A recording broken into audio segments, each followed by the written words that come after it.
एक समय की बात है। पुराने जापान के सबसे बड़े और प्रसिद्ध बौद्ध मठ में एक नौजवान बौद्ध भिक्षुक रहता था, जो कि उस समय के सबसे विख्यात और सम्मानित जैन मास्टर का शिष्य था। वो बौद्ध मठ में जैन मास्टर की सेवा करता और उनसे शिक्षाएं प्राप्त करता। वो नौजवान बौद्ध भिक्षुक बहुत ही होशियार, मेहनती और अपने काम के प्रति ईमानदार था। उन जैन मास्टर के द्वारा दी गई प्रत्येक शिक्षा का पूरे लगन के साथ अभ्यास करता और पूरी निष्ठा के साथ उनका पालन भी करता। वो कभी भी अपने गुरु को शिकायत का कोई भी मौका नहीं देता, इसीलिए जैन मास्टर भी उससे बहुत प्रसन्न और संतुष्ट थे।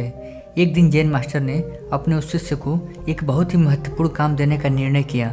उन्होंने अपने शिष्य को अपने पास बुलाया और उसके हाथों में एक पत्र देते हुए कहा, तुम्हें इस पत्र को जितना जल्दी हो सके क्योटो शहर में रह रहे इसके असली मालिक तक पहुंचाना है।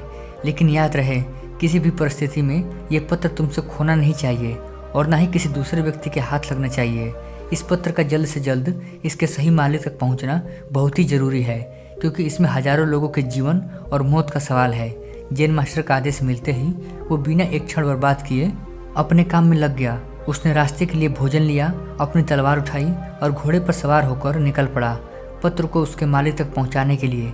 वो अपने घोड़े को तब तक तेजी से दौड़ाता रहा जब तक वो एक बड़ी सी नदी के किनारे नहीं पहुंच गया, जिसे पार करने के लिए एक पुल बना हुआ था। उस पुल के दूसरी तरफ एक समुराई योद्धा अपनी तलवार लिए हुए खड़ा था, जिसने उन पहले 100 लोगों से युद्ध करने की कसम खा रखी थी जो उस पुल को पार करेंगे। अब तक वो वहां से गुजरने वाले 99 लोगों को मौत के घाट उतार चुका था और अब वो यहाँ से गुजरने वाले उस 100वें व्यक्ति का बड़े ही बेसब्री से इंतजार कर रहा था, जिसे वो मौत की नींद सुलाकर वो अपनी प्रतिज्ञा पूरी कर सके।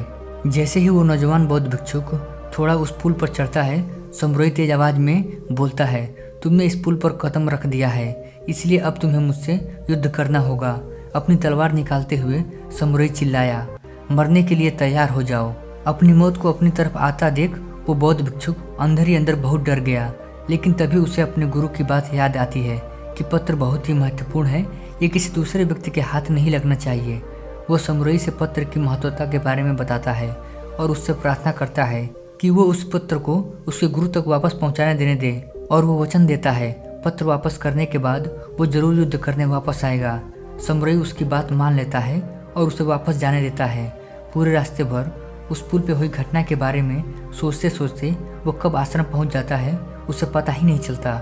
आश्रम पहुंचते ही वो तुरंत ही जैन मास्टर के पास जाता है और उन्हें सारी घटना सुनाता है। शायद मास्टर उसकी मदद करेंगे, लेकिन पूरी बात सुनने के बाद मास्टर सिर्फ इतना ही कहते हैं, मेरे पास ऐसा कोई तरीका नहीं है जिससे तुम समुराई योद्धा को तलवारबाजी में हरा सको, इसीलिए तुम्हारी मौत तो निश्चित है।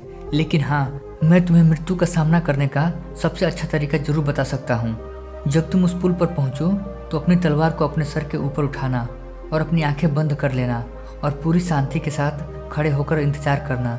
जब तुम्हें महसूस हो कुछ ठंडी चीज़ तुम्हारे सर को छू रही है तो वही तुम्हारी मृत्यु होगी। इसके बाद वो नौजवान बौद्ध भिक्षुक दोबारा अपने सफ़र पर निकल पड़ता है। इस बार वो अपनी मौत का सामना करने के लिए पूरी तरह से तैयार था। इस बार ना तो उसके अंदर कोई घबराहट थी और ना ही किसी प्रकार का डर।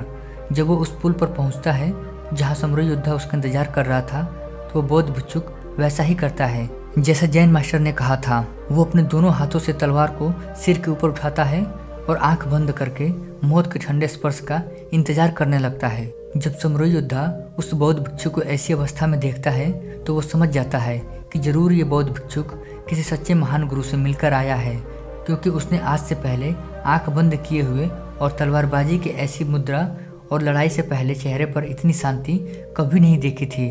उसने ध्यान से देखा, भिक्षुक के चेहरे पर ना तो कोई मौत का डर था और ना ही किसी प्रकार की कोई घबराहट। उसने फिर तलवार नीचे रख दी और अपने घुटने पर बैठकर हाथ जोड़कर कहने लगा, हे महान गुरु, मुझे इस मूर्खतापूर्ण दुस्साहस के लिए माफ़ करें और अपना शिष्य बनाएं, ताकि मैं आपसे अद्भुत तलवारबाजी की कला सीख सकूं। दोस्तों, वो बौद्ध भिक्षुक हम हैं और वो समुराई हमारे जीवन की सबसे बड़ी समस्याएं। कई बार हम ऐसी परिस्थिति में फंस जाते हैं जहाँ से बाहर निकलने का हमें कोई भी रास्ता नज़र नहीं आता। तब ऐसी परिस्थिति में हमें स्वयं को शांत, पूरी तरह से शांत रखने की ज़रूरत होती है। जरा खुद सोचिए, उस नौजवान भिक्षुक ने समुराई के सामने अपने प्राणों की भीख मांगी होती या उसके सामने रोया गिड़गिड़ाया होता तो हो सकता था कि समुराई उस पर हंसता और अगले कुछ क्षणों में उसे 2 टुकड़ों में काट देता है। या फिर अगर उस भिक्षुक ने डर कर, घबराहट और जल्दीबाजी में समुराई पर हमला कर दिया होता तब भी उसका वही परिणाम होता। लेकिन उस नौजवान शिष्य ने इतनी शांति और स्थिरता के साथ उस समुराई का सामना किया और इतने उच्च कोटि के जैन का परिचय दिया कि उस समय वो उस समुराई से बेहतर हो गया और परिणाम स्वरूप समुराई उसके सामने झुक गया, क्योंकि एक समुराई होने की वजह से उसने तुरंत यह महसूस कर लिया कि उसका सामना उससे भी अधिक जैन का अभ्यास करने वाले व्यक्ति से हो गया है। एक बात हमेशा याद रखना, चाहे परिस्थिति कितना भी खराब क्यों ना हो, कितनी भी मुश्किल लगे, उनका सामना करना। इस नौजवान भिक्षु की कथा को हमेशा याद रखना। और जब भी कोई मुसीबत रूपी समुराई आपके सामने आए तो अपनी आंखें बंद करो और शांत हो जाओ, एकदम से शांत, और वो समुराई आपके सामने भी जरूर झुकेगा। तो दोस्तों, कैसी लगी आपको ये कहानी कमेंट्स करके जरूर बताइएगा। उम्मीद करता हूँ आपने इस कहानी से जरूर कुछ ना कुछ सीखा होगा। धन्यवाद।